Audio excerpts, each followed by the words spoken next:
et les droits des femmes dans le monde entier. Donc c'est ce qui nous réunit ce matin.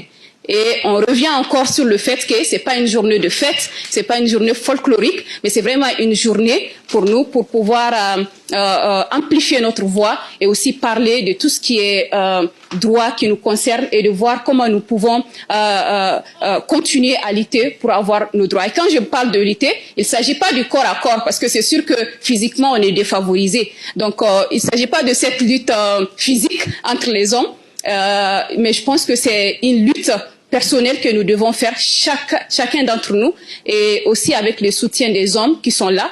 Et cette journée, on pouvait la faire tout simplement entre nous les femmes, mais ça n'aurait pas eu de sens pour nous parce qu'on parle d'inclusion et on pense que on est complémentaires. On ne peut pas parler de femmes sans hommes ni d'hommes sans femmes. Donc on est complémentaires de ce fait. Il est important que nous puissions collaborer ensemble, que nous puissions aller ensemble dans une même direction. Diapo. Alors, l'égalité des sexes est un objectif à atteindre. Donc, ça veut dire qu'on n'est pas encore arrivé là où on veut arriver. Il y a encore du chemin qui nous attend.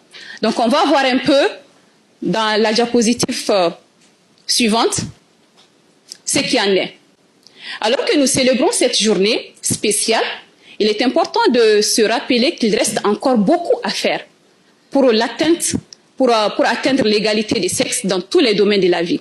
Les femmes continuent de faire face à de nombreux défis, tels que la violence domestique.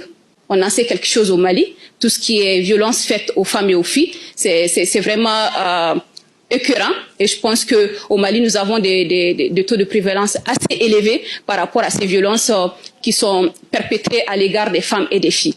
Nous avons aussi les pratiques traditionnelles néfastes dont je parlais tout à l'heure. Donc là, je parlerai de l'excision, par exemple, qui continue aussi de se faire dans notre pays. Il y a aussi les questions de mariage d'enfants, il y a le sorora, il y a le vira. Donc tout cela sont des pratiques qui quand même freinent et sont une atteinte aux droits fondamentaux des femmes. Nous avons la discrimination au travail. Donc, dans beaucoup de domaines aussi, nous voyons que les femmes sont discriminées. Et là, c'est aussi une réalité qui est là. Pour vous dire que malgré qu'il y ait eu vraiment des résultats assez encourageants et qu'aujourd'hui, les femmes puissent avoir certains droits, comme le droit au vote et tout ce qu'on vient de dire, mais il reste encore du chemin à faire. Donc, on est loin d'atteindre cet objectif concernant l'égalité des sexes. Il est crucial que nous continuions à nous battre pour la promotion et la protection des droits des femmes et des filles.